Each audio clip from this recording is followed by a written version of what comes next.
vous allez bien. Aujourd'hui, on va parler d'études à l'étranger et plus spécialement de séjour linguistique. Je savais pas trop à la base si j'allais plus tourner ma vidéo sur les études ou les séjours. Je me suis dit que les séjours étaient mieux parce qu'en fait, les études à l'étranger, vous avez beaucoup moins de choix généralement. Vous avez le choix entre 2, 3 écoles, voire des fois vous avez qu'un choix.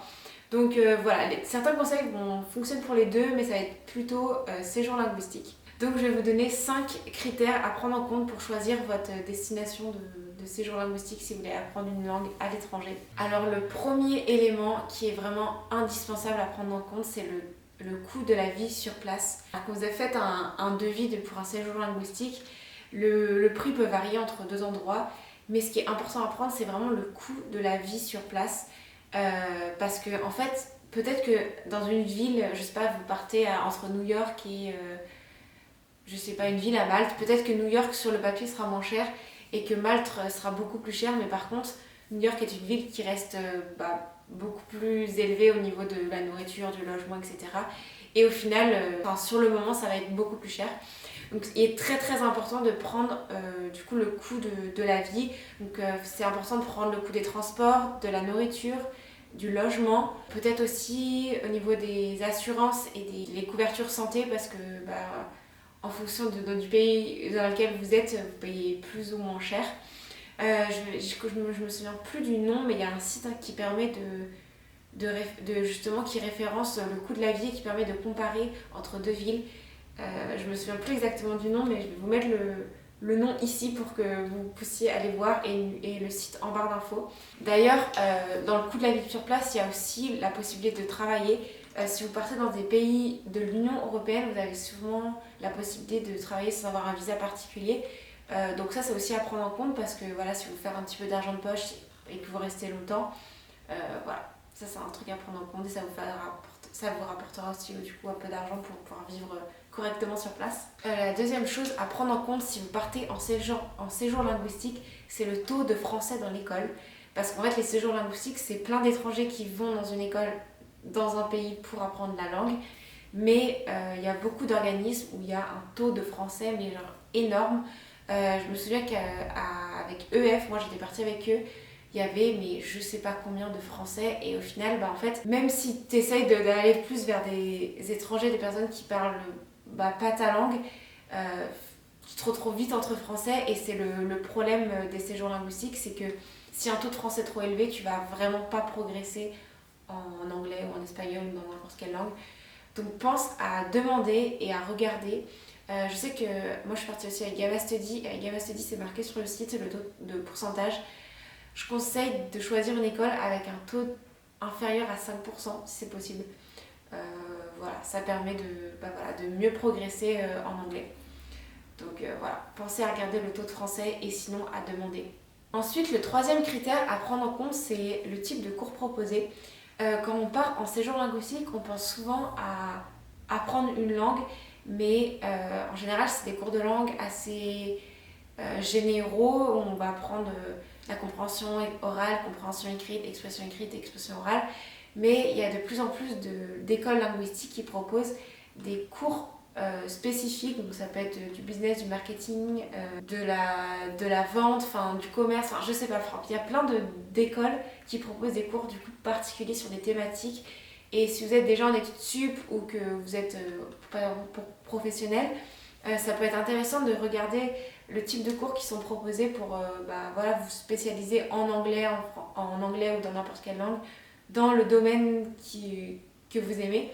Je sais plus avec quel organisme, mais je me souviens que j'avais les choix et je pouvais choisir des cours d'art en anglais et c'était super intéressant. Bref, en tout cas je me souviens que j'avais le choix et je pouvais faire des cours un peu plus spécifiques. Voilà, repensez à regarder surtout si vous voulez vous spécialiser dans un domaine en particulier. Ensuite, le quatrième critère à prendre en compte pour choisir sa destination de séjour linguistique, c'est le type de logement qui est disponible sur place. En fonction des écoles, en fonction des villes, il n'y a pas toujours la même chose. En général, il y a la famille d'accueil qui est proposée dans 90% des cas. C'est pas le type de logement qui plaît à tout le monde.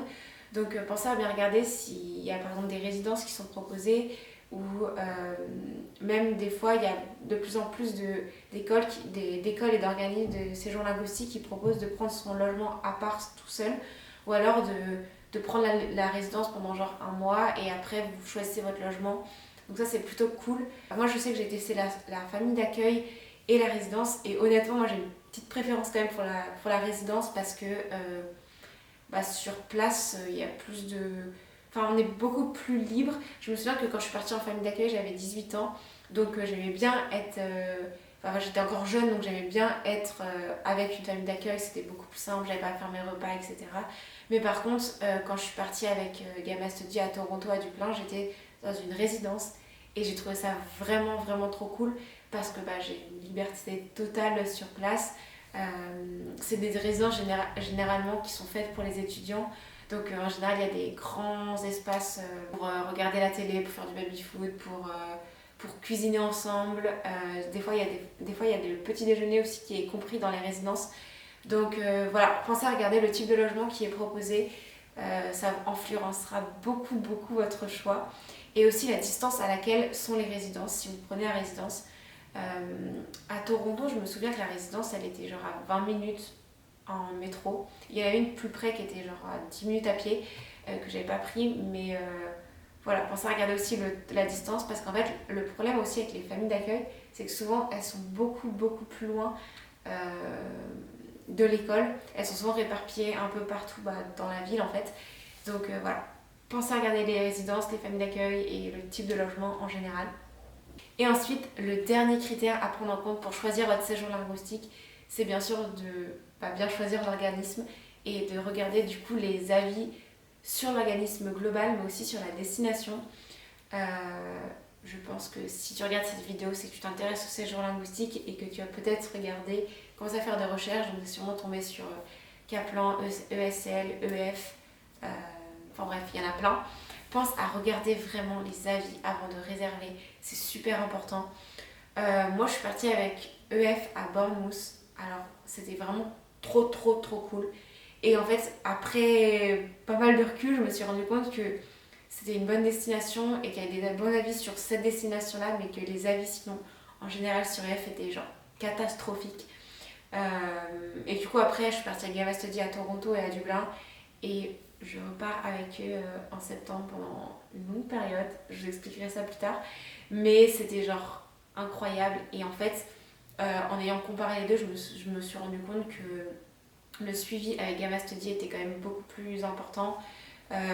Déjà beaucoup moins cher. Meilleur suivi, que les cours de langue étaient quand même beaucoup plus professionnels. Enfin, en vrai, genre, je pense que c'est vraiment important de regarder les avis.